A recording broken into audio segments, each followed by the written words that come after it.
Hello বন্ধুরা, সবাই কেমন আছো? চলে এলাম আবারও একটা ব্লগ শেয়ার করতে।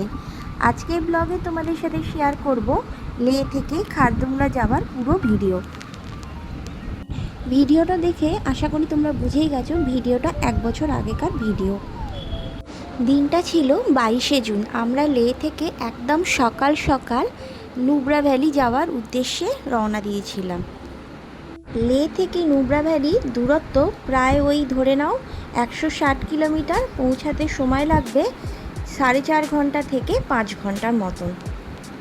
লে থেকে নুব্রা ভ্যালি যাওয়ার পথেই পড়বে খারদুংলা। এই খারদুংলা হলো একটা গিরিপথ। লে শহর থেকে খারদুংলার দূরত্ব ওই 38 কিলোমিটার মতন, আর পৌঁছাতে সময় লাগবে ওই 1 থেকে 1.5 ঘন্টা। ও একটা কথা তো তোমাদের বলাই হয়নি, খারদুংলা হলো world second highest motorable pass, যার উচ্চতা হলো 17,582 ফুট। আমরা যখন সকাল সকাল লে শহর থেকে খারদুংলার উদ্দেশ্যে রওনা দিয়েছিলাম তখন ভালো মতোই বৃষ্টি হচ্ছিল।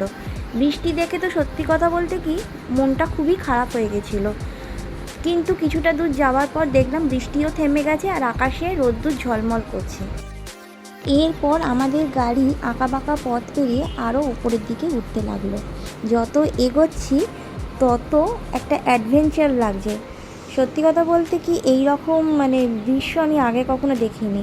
হঠাৎ করে কোত্থেকে মেঘ এসে চারপাশের রাস্তাটাকে পুরো ঢেকে দিল। সামনেও সেরমভাবে কিছু দেখা যাচ্ছে না, সাইডে কী আছে সেটাও দেখতে পাচ্ছি না। তার খানিকক্ষণ পর যখন আরেকটু এগিয়ে গেলাম তখন দেখছি রাস্তার দুপাশে একদম ফ্রেশ স্নো পড়ে আছে। দেখে বোঝাই যাচ্ছে যে কিছুক্ষণ আগে কিংবা ঘন্টাখানেক আগে এখানে অল্প বিস্তর স্নোফল হয়েছে। যাই হোক, মনের ভেতরে আরও চাপা উত্তেজনা নিয়ে আমাদের গাড়ি এগিয়ে চললো। আর যত এগোতে লাগলাম বরফের পরিমাণটা দেখতে পেলাম বাড়তে লাগলো। একটা সময় এমন এলো সামনে শুধু সাদা বরফ, পুরো পাহাড়গুলো বরফে ঢেকে গেছে, শুধু সাদা আর সাদা, যেমনটা এতদিন আমি ফোনেতে দেখে এসেছি। তবে জুন মাসে গিয়ে এত সুন্দর দৃশ্য যে দেখতে পাবো সত্যি আমরা কেউই আশা করিনি। এখন যেখানটা আমরা দাঁড়িয়ে আছি এই জায়গাটা হলো সাউথ কুল্লু, খারদুংলা থেকে 15 কিলোমিটার আগে। এই যে জায়গাটা দেখতে পাচ্ছ, এই জায়গায় আমাদের গাড়িটা প্রায় 1 ঘন্টার মতন জ্যামে আটকে ছিল। না সামনে থেকে কোনো গাড়ি পাস করে আসতে পারছে, না আমাদের গাড়িগুলো সামনের দিকে এগিয়ে যেতে পারছে। যদি আরেকটু সকালে বেরোতে পারতাম তাহলে হয়তো এই জ্যামটা পেতাম না। যাই হোক, জ্যামটা পেয়েছিলাম বলে গাড়ি থেকে নেমে আমরা সবাই বরফ নিয়ে একটু খেলার সুযোগ পেয়েছিলাম।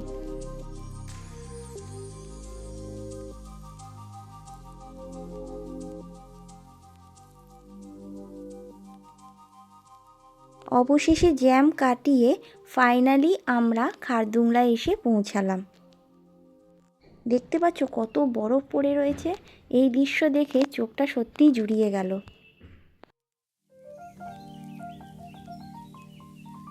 দৃশ্য যেমন সত্যিই সুন্দর, তবে এখানে আসতে গেলে অবশ্যই কিছু প্রিকশন নিয়ে আসতে হবে। সঙ্গে অবশ্যই অক্সিজেন সিলিন্ডার গাড়িতে রাখবেন। অনেক সময় অতিরিক্ত উচ্চতার কারণে কিন্তু শ্বাসকষ্ট, মাথা ঘোরা, বমি এইসবের সমস্যা কিন্তু হতে পারে। তাই জন্য প্রয়োজনীয় ওষুধপত্র, অক্সিজেন, জল, ওআরএস অবশ্যই সঙ্গে রাখবেন। এখানে প্রায় আধ ঘন্টার মতন সময় কাটিয়ে আমরা গাড়িতে উঠে পড়েছিলাম। এত ঠান্ডা, এত হাওয়া দিচ্ছে, বাইরে বেশিক্ষণ আমরা দাঁড়াইনি। এরপর আমরা আমাদের পরবর্তী গন্তব্য নুব্রা ভ্যালির উদ্দেশ্যে রওনা দিই।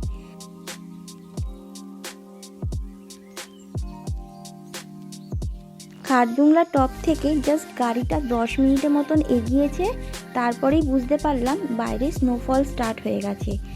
এত আনন্দ লাগছিল আর এত ভালো লাগছিল যেটা ভাষায় প্রকাশ করতে পারবো না।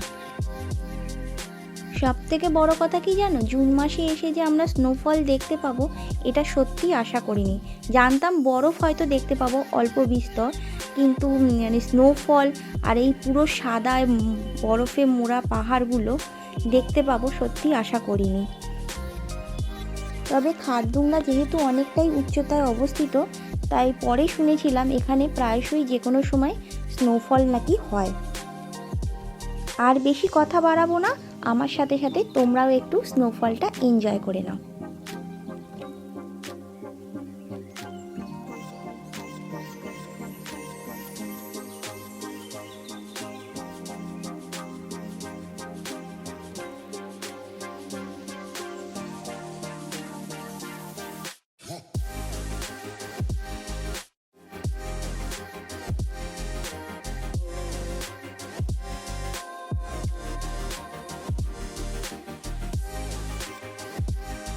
তোমাদের তো একটু আগেই সাউথ কুল্লু দেখিয়েছিলাম, যেখানে আমাদের গাড়িটা প্রায় 1 ঘন্টার মতো জ্যামে আটকে ছিল।